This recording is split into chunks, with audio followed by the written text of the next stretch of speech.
Les origines. Oui, pour clore cette émission, on remonte aux origines, toujours avec Jean-Luc Lemoyne et surtout avec vous, David Cassel-Lopez. Aujourd'hui, les origines du cochon d'Inde. Oui.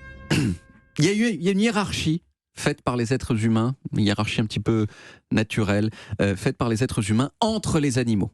Avec une règle approximative mais très simple qui est: plus un animal ressemble à un être humain, plus il est haut dans la hiérarchie du respect. On respecte davantage les mammifères que les non-mammifères. On respecte davantage les animaux intelligents que les animaux stupides. Et c'est pour ça d'ailleurs qu'on peut acheter dans les supermarchés du thon certifié sans dauphin, mais que vous trouverez jamais du dauphin certifié sans thon. C'est pour ça qu'on mange plus volontiers des côtes de porc et beaucoup moins des côtes de teckel, parce qu'on respecte plus les teckels que les porcs. C'est pour ça qu'un pigeon écrasé sur la chaussée, ça nous fera toujours moins de peine que la même chose avec Kikounou, le chat de la voisine du 5e. Et je me suis posé la question, où se situe le cochon d'Inde dans cette hiérarchie?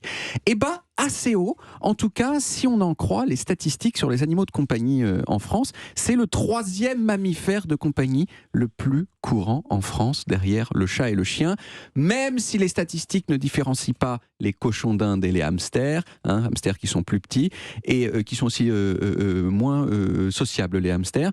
Et même si ça ne les différencie pas, c'est quand même un animal qui est élevé dans la hiérarchie des animaux, en tout cas en France. Bon, j'avoue encore une fois, j'ai failli acheter un cochon d'Inde pour faire cette chronique, mais c'était un choix qui m'engageait pour un minimum de 4 ans, ce qui est l'expérience de vie moyenne d'un cochon d'Inde. 4 ans à nettoyer du pipi dans une cage et à trouver des gens pour le garder quand je pars en vacances, tout ça pour 4 minutes sur Europe 1. J'ai pas eu le courage et vous m'en excuserez. D'autant plus que le cochon d'Inde, il dort que 4% du temps. Il dort très peu et il dort que par tranche de 6 minutes et qu'en plus il a une sacrée tendance à couiner. Donc vous voyez, les nuits que vous passez avec les cochons d'Inde, c'est pas forcément vous n'êtes pas obligé de le mettre dans votre chambre. Effectivement. Surtout maintenant que j'ai une belle surface. Mais bon, tout ça, ça m'a pas empêché de chercher d'où venaient les cochons d'Inde. Alors il y a un petit truc rigolo avec les cochons d'Inde, c'est que ce ne sont pas des cochons et ils ne viennent pas d'Inde. Voilà. Ce sont des rongeurs et ils viennent d'Amérique du Sud. Les plus anciennes traces de cochons d'Inde, elles datent d'il y a 11 000 ans sur le territoire de la Colombie actuelle. Et pendant à peu près toute son histoire, le cochon d'Inde, il est resté en Amérique du Sud. Et puis au XVIe siècle, les Européens y sont arrivés. Et comme on le sait, les Européens, quand ils sont arrivés en Amérique, ils ont cru que c'était l'Inde. Et même d'ailleurs, quand ils ont compris que c'était pas du tout l'Inde, ils ont quand même continué à appeler ça l'Inde, parce que c'est comme ça, voilà, on ne sait pas pourquoi. On va pas corriger notre erreur, ça nous emmerde, parce qu'on est des Européens. Et en Inde, donc en fait, ce qu'ils appelaient l'Inde, ils ont découvert ce petit animal poilu qui était là depuis déjà très longtemps. Et il se trouve que cet animal, il a un cri qui, quelquefois, peut ressembler lointainement à celui d'un cochon. Une sorte de petit... Comme ça, j'imite le cochon d'Inde. C'est assez... J'aime quand vous couinez comme ça. Ça ne m'étonne pas. Et donc, paf, ils se sont dit, ça ressemble un peu à des cochons, on est en Inde, paf, cochon d'Inde. Assez vite, dès le XVIe siècle, ils ont été importés en Europe. Et ils sont devenus d'abord des animaux de compagnie un petit peu chics, mais surtout, à partir du XIXe siècle, ce sont devenus des animaux de laboratoire.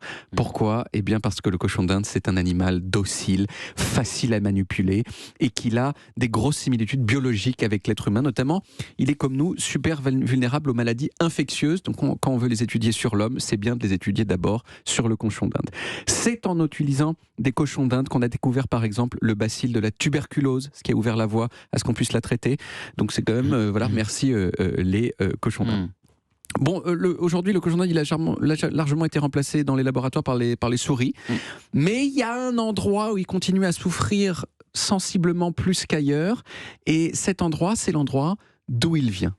En Amérique du Sud. Au Pérou, par exemple, le cochon d'Inde, c'est un plat national très apprécié. Les Péruviens, ils n'arrêtent pas de manger des cochons d'Inde. Moi, ça me rend triste, même si ma tristesse n'est pas hyper cohérente, vu que je trouve ça parfaitement normal de manger du lapin. Or vraiment la différence entre un hamster et un lapin du point de vue de la morale, c'est ça, c'est du délit de faciès. Pas très clair. Voilà, c'est du délit de faciès. Et en plus, il y a un autre truc dans les Andes, c'est que le cochon d'Inde, il fait partie d'un rituel assez courant et assez cruel, qui est un rituel de détection des maladies. Il y a des sortes de mages, de sorciers comme ça qui frottent des cochons d'Inde partout sur le corps des malades. Et ensuite, ces guérisseurs, en quelque sorte, ils tuent le cochon d'Inde, ils lui ouvrent les entrailles, et là, grâce à leur formation de sorciers, ils arrivent à savoir de quelle maladie souffre la personne. Voilà, vous frottez un cochon d'Inde sur la personne, vous le tuez, vous regardez ses entrailles, vous dites « Ah, c'est le cancer », par exemple. Bon, je vous dis tout de suite... Il vaut mieux sculpter l'être humain directement. Voilà, mais je vous dis tout de suite, ça marche pas pour détecter quoi que ce soit, jamais. Oui, jamais. Donc voilà. Donc, et c'est ça, inutile. Mais faut pas faire ça. Quelle différence entre manger un cochon d'Inde et manger un rat? C'est un rat coloré, en fait. Oui, et puis à ce moment-là, C'est plus appétissant quand même le cochon d'Inde. Non, puis c'est dans notre imaginaire. je pense. C'est un rat avec un joli poil. C'est vrai, puis généralement, les cochons d'Inde, on les élève dans des sortes de clapiers à cochons d'Inde. C'est pas des rats qui ont traîné dans les ordures, etc. Je sais pas d'ailleurs si ça rend les rats contaminants pour les êtres humains, mais ça fait que l'imaginaire du rat est quand même lié à la souillure, quoi. Voilà, plus que du cochon d'Inde. D'accord. Ah. Merci beaucoup, David. On en a appris davantage sur le cochon d'Inde.